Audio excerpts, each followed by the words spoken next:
Çıkıp özür dileyeceksin.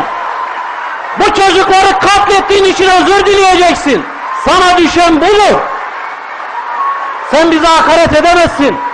Bizden hesap soramazsın. Sen bu katliamın baş sorumlususun.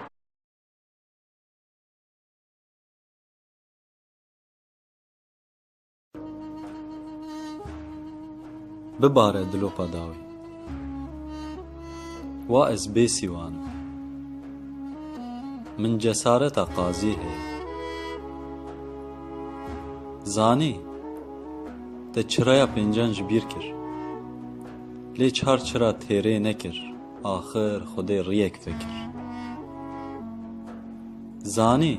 wî cêger ji devê manî gava tajdînî agir berda bixanî ah pêk ve şîniye evro şînahiye serobîn di alînim guliyek qîçik li aniya qedera xwe keçek çardehî me ku min dane kalekî lawek hevdehî me yê riya xwe şaş kirî kî ku dest li me dirêj kir wî namûsa welatê me qirêj kir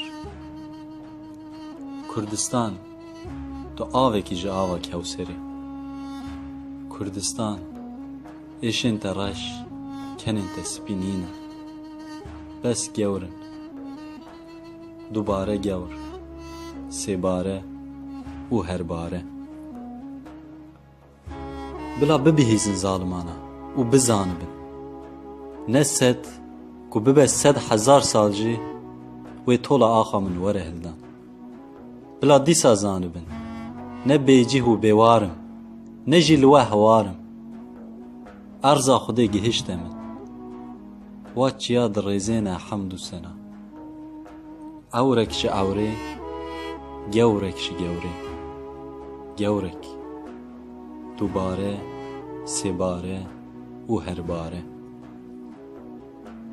bibarin bombeyên heram êdî hûn nikarin min bikujin bila roboskê bibe roja jiyîna min bila baş bizanin ku ne ezim ê kuştî